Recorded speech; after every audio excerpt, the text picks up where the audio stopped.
السلام عليكم ورحمة الله وبركاته. أعوذ بالله من الشيطان الرجيم. بسم الله الرحمن الرحيم. وإنه لذكر لك ولقومك وسوف تسألون. وقال نبينا صلى الله عليه وسلم: وما اجتمع قوم في بيوت من بيوت الله يتلون كتاب الله ويتدارسون. اللهم صل على سيدنا محمد طب القلوب ودوائها وعافية الأبدان وشفائها ونور الأبصار وضيائها وعلى آله وصحبه وسلم. கண்ணியத்திற்குரிய அல்லாஹ்வின் நல்லடியார்களே, நாம் எல்லாம் ஒரு சிறப்பு மிகுந்த ஒரு மாதத்தினுடைய கடைசி பகுதியில் ஒரு சிறப்பு மிகுந்த ஜும்மாவுடைய நாளில் ஜும்மாவை நிறைவேற்றுவதற்காக அமர்ந்திருக்கின்றோம். அல்ஹம்துலில்லாஹ். நம்மை விட்டு ரமதானுடைய 2 பகுதி கழிந்து 3வது பகுதியில் ஒரு பகுதியும் கழிந்து கொண்டிருக்கிறது. இதுவரை நாம் செய்த அமல்கள் எது அதிகமாக செய்திருக்கின்றோம், எந்த அமல் குறைவாக செய்திருக்கின்றோம் என்பதை நாம் ஒரு சுய பரிசோதனை செய்ய கடமைப்பட்டிருக்கின்றோம். ஆனா ரமலான்ல அதிகமா நோன்பு தொழுகையை தவிர அதிகமா செய்ய வேண்டிய அமல் என்னன்னு சொன்னா குர்ஆன் ஷரீஃப் மட்டும்தான்.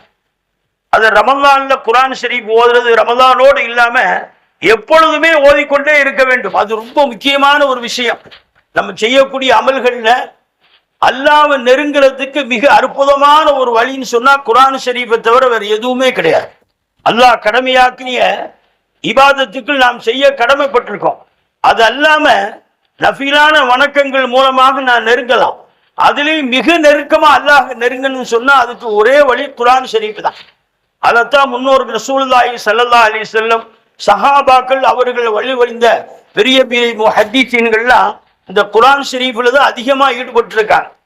அது குறிப்பா இந்த ரமலானுடைய மாதத்துல ஈடுபட்டிருக்காங்க. பெருமானார் ஸல்லல்லாஹு அலைஹி வஸல்லம் ஒரு ஹதீஸ்ல சொல்றாங்க, யார் என்னுடைய ஹதீஸ்களை போதனை செய்கின்றார்களோ அவர்களை அல்லாஹ் பிரகாசமாக ஆக்கி வைப்பானாகன்னு ஒரு துஆ சொன்னாங்க. அந்த அடிப்படையில் ஹஜ்ரத் மாலிக் ரஹ்மத்துல்லாஹி தஆலா தன்னுடைய வாழ்நாள் முழுவதும் ஹதீஸ்ல மஸ்ஜித் நபவியில ஹதீஸ பாடம் நடத்திக்கிட்டே இருப்பாங்க. எப்ப ஷாபான் மாசத்தினுடைய கடைசி நேரம் வருதோ தங்களுடைய மாணவர்களை அழைத்து, இன்றோடு ஹதீஸ் பாடத்தை நான் முடிச்சுட்டேன், இனிமே ஹதீஸ்களை நீங்க படிக்கணும் அப்படின்னு ஆசைப்பட்டீங்கன்னா ரமலானுக்கு பிறகு வாங்க. ரமலான்ல முழுவதும் நான் குர்ஆன் ஓதுவதிலே என்னுடைய நேரங்களை கழிப்பேன் என்று ஹஜ்ரத் மாலிக் ரஹ்மத்துல்லாஹி தஆலா சொன்ன ஒரு விஷயத்தை நம்ம வரலாறுல பார்த்தோம். அப்ப குர்ஆனுக்கு மிக முக்கியத்துவம் வாய்ந்த ஒரு மாதம் இந்த ரமலானுடைய மாதம். அதோடு மட்டும் இல்லாமல் காலங்காலமாக கியாமத்து வரை நாம் ஹயாத் உள்ள வரைக்கும் குர்ஆன் ஷரீஃபை ஓதிக்கிட்டே இருக்கணும். ஹஜ்ரத் பெருமானார் ஸல்லல்லாஹு அலைஹி வஸல்லம் ஹதீஸ்ல சொல்றாங்க, அஸ்ஸௌமு வல் குர்ஆனு யஷ்ஃபஆனி. நமக்கு மறுமையில குர்ஆன் ஷரீஃப் இந்த நோன்பு தான் அல்லாஹ்ட்ட நமக்கு சிபாரிசு செய்யக்கூடிய ஒரு அற்புதமான பொருள் அப்படின்னு ரசூலுல்லாஹ் சொன்னாங்க. ஆனா ரமலான்ல ஏன் குர்ஆன் ஓதணும்? ரசூலுல்லாஹ் அப்படி சொல்லியது காரணம் என்னன்னு சொன்னா, 23 ஆண்டு காலத்துல குர்ஆன் ஷரீஃப் 3 பேருடைய வாயிலாக நமக்கு கிடைக்கும். முதல்ல அந்த வார்த்தையை சொன்னது அல்லாஹு தஆலா. அதற்கு பிறகு ஜிப்ரீல் அலைஹிஸ்ஸலாத்து வஸ்ஸலாம் அவர்கள் சொல்லியது. அதற்கு பிறகு ரசூலுல்லாஹ்வுடைய நாவிலிருந்து நமக்கு வந்திருக்கு. இந்த 3 பேரும் சொன்ன மாதிரி ஒரு விஷயம் உலகத்துல எதுவுமே இல்லை. அல்லாஹ் சொல்லி, ஜிப்ரீல் அலைஹிஸ்ஸலாம் அவர்கள் சொல்லி, அதற்கு பிறகு ரசூலுல்லாஹ் சொல்லிய ஒரு வார்த்தை இருக்குன்னு சொன்னா அது குர்ஆன் ஷரீஃப் மட்டும்தான். வேற எந்த வார்த்தைக்கு இந்த ஒரு மகத்துவம் இல்லை. அப்ப அந்த குர்ஆன் ஷரீஃபை ரமலான்ல ஏன் ஓதணும் அப்படின்னா, ரசூலுல்லாஹி ஸல்லல்லாஹு அலைஹி வஸல்லம் அவர்களுக்கு வருடம் முழுவதும் இறங்கியதை இந்த ரமலானுடைய மாதத்தில் ஒரு முறை பெருமானார் ஸல்லல்லாஹு அலைஹி வஸல்லம் ஜிப்ரீல் அலைஹிஸ்ஸலாம் அவர்களிடம் ஓதி காண்பிப்பார்கள். அதற்கு பிறகு ஜிப்ரீல் அலைஹிஸ்ஸலாத்து வஸ்ஸலாம் ரசூலுல்லாஹ்விடம் ஓதி காண்பிப்பார்கள். இப்படி 23 ஆண்டு காலம் இறங்கியதிலிருந்து ரமலானுடைய மாதம் மாதம் 2 பேரும் ஒருவர் மாற்றி ஒருவர் குர்ஆன் ஷரீஃப் ஓதி கேட்டுக்கொள்வார்கள். ரசூலுல்லாஹ்வுடைய கடைசி நேரத்தில் கடைசி ரமலானில் மட்டும் இறங்கியது வரை ஹஜ்ரத் ஜிப்ரீல் அலைஹிஸ்ஸலாம் அவர்களிடம் 2 முறை குர்ஆன் ஷரீஃபை ரசூலுல்லாஹி ஸல்லல்லாஹு அலைஹி வஸல்லம் கொடுத்தார்கள் என்பதை ஹதீஸ்ல பார்த்தோம். அதனால ரமலானுக்கும் குர்ஆனுக்கும் அதிகமான தொடர்பு இருக்கு. அதனால ரமலான்ல குர்ஆன் அதிகமா ஓதணும். அது அல்லாத காலத்திலும் குர்ஆன் ஷரீஃப் இல்லாம நாம இருக்கக்கூடாது. குர்ஆன் ஷரீஃபுக்கு பெரிய பரக்கத்து இருக்கு. ஹஜ்ரத் உஸைத் இப்னு ஹுலைர் ரலியல்லாஹு அன்ஹு ஒரு சஹாபி, அவங்க ஒரு சமயம் வஃபாத் ஆயிட்டார். ஹஜ்ரத் உமர் ரலியல்லாஹு தஆலா ஆட்சி காலத்துல இந்த வஃபாத் நடக்கு. எந்த ஜனாசாக்கும் அவ்வளவு சீக்கிரத்தில் உமர் ரலியல்லாஹு தஆலா நீண்ட தூரம் இருந்துச்சுன்னா போக மாட்டாங்க, ஏன்னா அலுவலக வேலை. இப்படிப்பட்ட நேரத்தில் உஸைத் இப்னு ஹுலைர் ரலியல்லாஹு அன்ஹு வஃபாத் செய்தியை கேட்டு ஹஜ்ரத் உமர் ரலியல்லாஹு தஆலா தன்னுடைய பணியெல்லாம் ஒதுக்கி வைத்து விட்டு அந்த ஜனாசாவில் கலந்து கொண்டு அந்த ஜனாசாவுடைய சந்தூக் பெட்டியை தோல்ல தூக்கி கொண்டு ரசூல் ஹஜ்ரத் உமர் ரலியல்லாஹு தஆலா போறாங்க. மக்களுக்கெல்லாம் ஆச்சரியம், உமர் வேலைகள் எல்லாம் விட்டுட்டு இவருடைய ஜனாசாக்கு வர்றதுக்கு என்ன காரணம், அப்படி என்ன இவற்றை சிறப்பு இருக்கு அப்படின்னு மக்களுக்கு மத்தியில பேசினாங்க.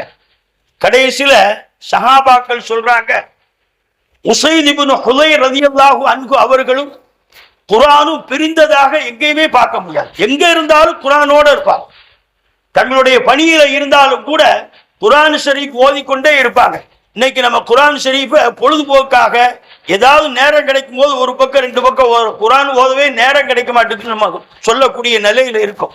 ஆனா பெரும்பெரும் சஹாபாக்கள் ஹஜ்ரத் உஸ்மான் இப்னு அஃபான் ரலியல்லாஹு அன்ஹு கலீஃபாவாக இருக்கும்போது ஒவ்வொரு வாரமும் குர்ஆன் ஷரீஃபை பார்த்து ஒரு மனுஷன் ஒரு குர்ஆனை ஓதி முடிப்பார்கள். ரமலான்ல தினமும் ஒரு குர்ஆன் ஓதி முடிக்கக்கூடியவர்களாக இருந்தாங்க.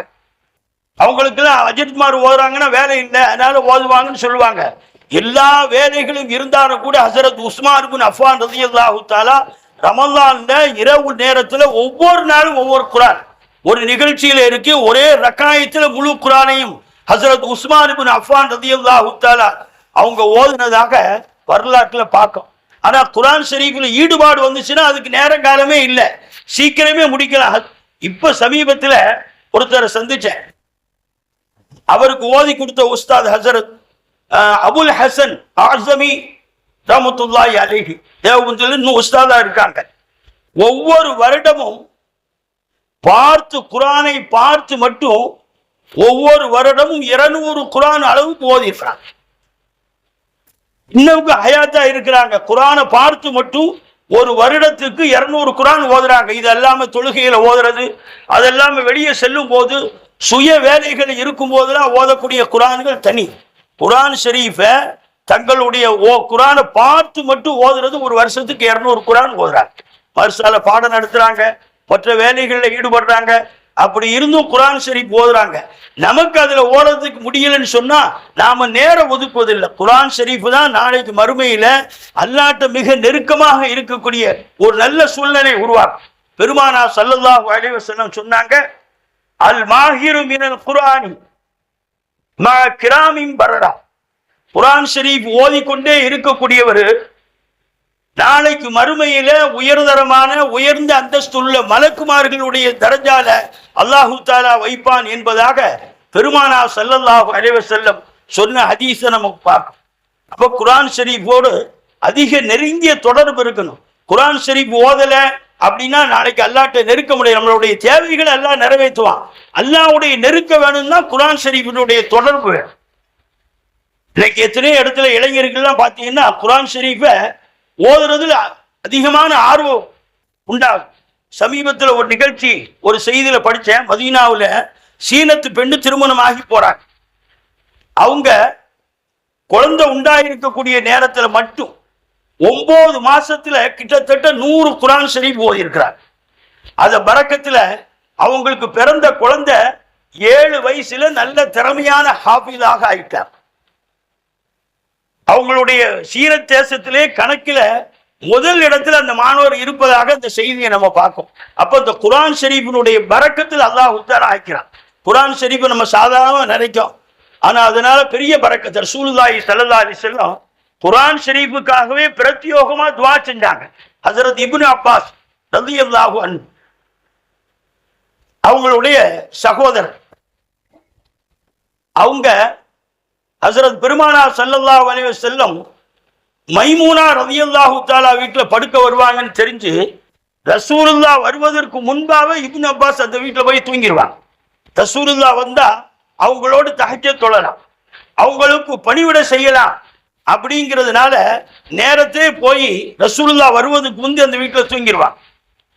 அதுக்கு பின்னாடி ரசூலுல்லாஹ் வரும்போது தூங்கிட்டு இருப்பாங்க, அதோ விட்டுருவாங்க. காலையில தஹஜ்ஜத்துக்கு ரசூலுல்லாஹி ஸல்லல்லாஹு அலைஹி வஸல்லம் எழுந்திருச்சா இப்னு அப்பாஸ் ரலியல்லாஹு தஆலா அவங்களோட எஞ்சி பணிவிடை செய்வாங்க. பணிவிடை செஞ்சுட்டு அவங்களோட ரசூலுல்லாஹ்வோட தொழுவாங்க.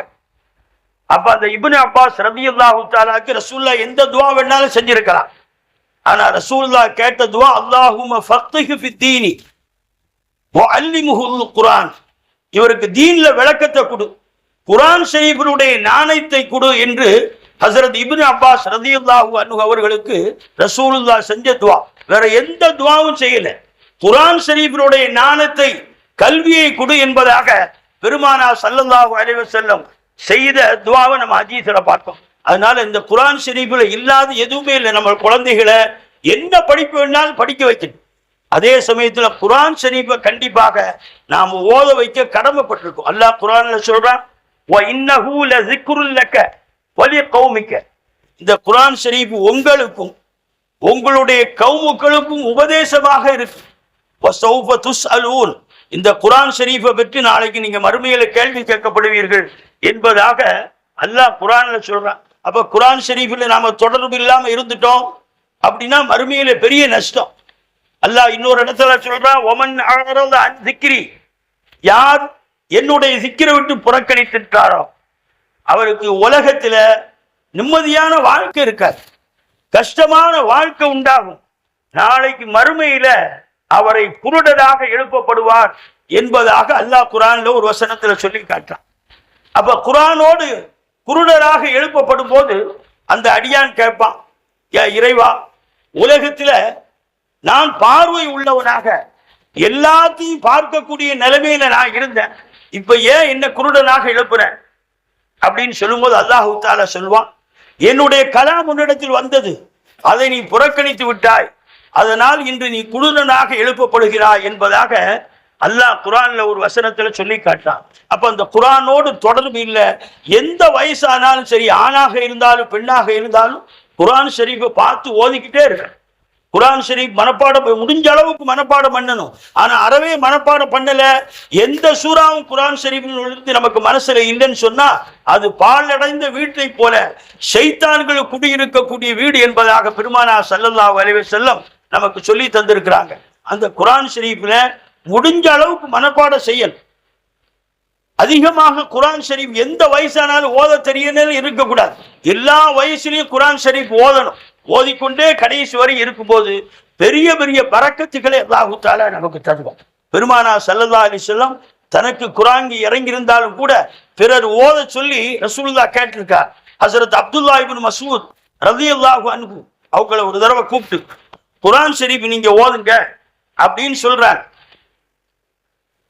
அப்ப ஹஜ்ரத் அப்துல்லாஹ் இப்னு மஸ்ஊத் சொல்றாங்க, யா ரசூலல்லாஹ், குர்ஆன் ஷரீஃப் இறங்குறதே உங்களுக்கு இறங்குது, உங்களுக்கு நான் எப்படி ஓதி காட்டுறது அப்படின்னு கேட்கும்போது ரசூலுல்லாஹ் சொன்னாங்க, பிறர் ஓதி நான் கேட்பதை விரும்புகின்றேன். ஏன் குர்ஆன் ஷரீஃபில் அல்லாஹ் சொல்றான், வ இதா குரியல் குர்ஆனு ஃபஸ்தமிஉ வ அன்சிது லஅல்லக்கும் துர்ஹமூன், குர்ஆன் ஷரீஃப் ஓதப்பட்டா செவிதாழ்த்தி மௌனமாக இருந்து கேட்கப்படும் போது நீங்கள் ரஹ்மத் செய்யப்படுவீர்கள் என்பதாக குர்ஆன் ஷரீஃபில் அல்லாஹ் சொல்றான்.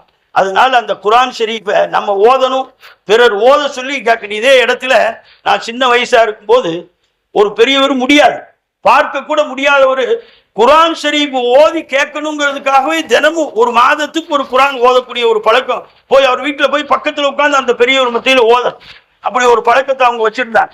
அப்போ குர்ஆன் ஷரீஃபை நாம ஓதணும், அதே சமயம் பிறர் ஓத சொல்லி நாம கேட்டுக்கிட்டே இருக்கணும். அதுல அல்லாஹ்வுடைய ரஹ்மத் குர்ஆன் ஷரீஃப் ஓதக்கூடிய இடத்துல அல்லாஹ்வுடைய ரஹ்மத் வருவதாக பெருமானார் ஸல்லல்லாஹு அலைஹி வஸல்லம் சொன்னாங்க. ஒரு ஹதீஸில் அபூ ஹுரைரா ரலியல்லாஹு சொல்றாங்க, எந்த இடத்துல மக்கள்லாம் ஒன்று கூடி குர்ஆன் ஷரீஃப் ஓதுகின்றார்களோ, அதை பற்றி பாடம் நடத்தி கொண்டிருக்கின்றார்களோ, அங்கே ரஹ்மத் அமைதியை இறங்குகின்றது, மலக்குமார்கள் அவர்களை சூழ்ந்து கொள்கிறார்கள் என்பதாக பெருமானார் ஸல்லல்லாஹு அலைஹி வஸல்லம் சொன்ன ஹதீஸை நம்ம பார்க்கணும். அதனால குர்ஆன் ஷரீஃப் ஓதணும். அதை விட பெரிய குர்ஆன் ஷரீஃப் ஓதுறதுனால எந்த பிரயோஜனம் அப்படின்னு சொன்னா, 4 விஷயத்தை அல்லாஹ் தஆலா தரான். ஒன்றுக்கு 10ஆக நன்மையை நமக்கு பெருக்கி தரான். மன அமைதியை ஏற்படுத்துறான். மன உளைச்சல் இன்னைக்கு அதான் பெரிய உளைச்சலா இருக்கு. அதுக்கெல்லாம் தீர்வாக அல்லாஹ் தஆலா மன அமைதியை நமக்கு தருகிறான். நாளைக்கு மறுமையில அந்த குர்ஆன் ஷரீஃப் நமக்கு ஷஃபாஅத்தை செய்யக்கூடியதாகவும், மறுமையில உயர்ந்த அந்தஸ்துள்ள மலக்குமார்களோடு இருக்கக்கூடிய ஒரு வாய்ப்பை அல்லாஹ் தஆலா அந்த குர்ஆன் ஷரீஃப்ல ஓதுறது மூலமா கிடைக்கும். அதை விட இன்னொரு விஷயம் என்னன்னு சொன்னா, இன்னைக்கு வயோதிகத்துல நம்மளை பராமரிக்க முடியாத ஒரு நிலையில இன்னைக்குள்ள சூழ்நிலை பார்க்கும். ஹஸரத் அப்துல்லா இப்னு மஸ்ஊத் ரலியல்லாஹு தஆலா சொன்ன ஒரு விஷயம் இருக்கு. யார் குர்ஆன் ஷரீஃபை தொடர்ந்து ஓதிக்கிட்டே இருக்கிறாங்களோ அவங்களுக்கு வயோதிகமான ஒரு நிலையே ஏற்படாது. அறிவு மழுங்கி போய் நாம என்ன செய்யறோம், என்ன செய்யணுங்கிற ஒரு சிந்தனை இல்லாம போகக்கூடிய வயோதிகம் இருக்கு. அதுதான் அறுதல் உமர். பெருமானார் ஸல்லல்லாஹு அலைஹி வஸல்லம் அப்படிப்பட்ட வயோதிகத்தை விட்டும் அல்லாஹ்ட்ட பாதுகாப்பு தேடி துஆ செஞ்சிருக்காங்க. யார் குர்ஆன் ஷரீஃப் ஓதிக்கிட்டே இருக்கிறாங்களோ அவங்களுக்கு கடைசி வரைக்கும் அந்த மாதிரி ஒரு நிலையை அல்லாஹ் தஆலா ஏற்படுத்த மாட்டான். ஹஸரத் முஹம்மது இப்னு கஅப் ரஹ்மத்துல்லாஹி அலைஹி அவங்க சொல்றாங்க, யார் குர்ஆன் ஷரீஃப் ஓதிக்கிட்டே இருக்கிறாங்களோ முத்தியா பி அக்லி, அவங்க அறிவு மழுங்கியே போகாது. கடைசி வரைக்கும் அறிவு தெளிவாக இருக்கும். மியத்த சனத்தை 200 வருஷம் ஆனாலும் கூட ஹயாத் இருக்கக்கூடிய ஒரு வாய்ப்பை அல்லாஹ் கொடுத்தாலும் அவங்களுக்கு அறிவி மழுங்கி போகக்கூடிய ஒரு நிலை, சிந்தனை இல்லாத ஒரு நிலையை உருவாகாமல் அல்லாஹ் தஆலா இந்த குர்ஆன் ஷரீஃப் ஓதுவதன் மூலமாக பாதுகாக்கான் அப்படிங்கிறத நமக்கு சொல்லி தர்றாங்க. அப்ப குர்ஆன் ஷரீஃப்ல இல்லாத எந்த விஷயம் இல்லை. ஹிதாயத்தா இருக்கட்டும், ஷிஃபாவாக இருக்கட்டும், ரஹ்மத்தாக இருக்க எல்லா விஷயம் அல்லாஹ் தஆலா குர்ஆன் ஷரீஃப்ல வச்சிருக்கான். இந்த ரமலான் மாதத்துல எல்லா பள்ளியிலையும் திராவி தொழு வச்சு குர்ஆன் ஷரீஃப் ஓத கேட்கிறோம். இதனுடைய மூல காரணம் என்ன? ஏதாவது ஒரு நல்ல ஹாஃபிஸை வைத்து ஓத வைக்க வேண்டும் என்பதற்கு ஒரு அற்புதமான காரணம் என்னன்னு சொன்னா, ஹஸரத் பெருமானார் ஸல்லல்லாஹு அலைஹி வஸல்லம் ஒரு முன்கூட்டியாக ஒரு தீர்க்கமான ஒரு அற்புதமான விஷயத்தை சொன்னார். ஃபல் யௌம்ம குர்ராவுக்கும், உங்களை இமாமத்தாக ஒருத்தர் ஆக்கணும்னு சொன்னா நல்ல ஓதக்கூடியவர்கள் ஆக்கணும்னு சொன்னாங்க. அப்படி ஓதக்கூடிய ஒரு மனிதரை ரசூலுல்லாஹி ஸல்லல்லாஹு அலைஹி வஸல்லம் சஹாபாக்களை காட்டி கொடுத்துட்டு போறாங்க. ஹஸரத் உபய் இப்னு கஅப் ரலியல்லாஹு தஆலா அன்ஹு குர்ஆன் ஷரீஃப்ல ஞானம் பெற்ற எத்தனையோ சஹாபாக்கள் இருந்தாலும் சரி, உபய் இப்னு கஅப் ரசூலுல்லாஹ் உயர்த்தி சொல்லி இருக்கிறார்.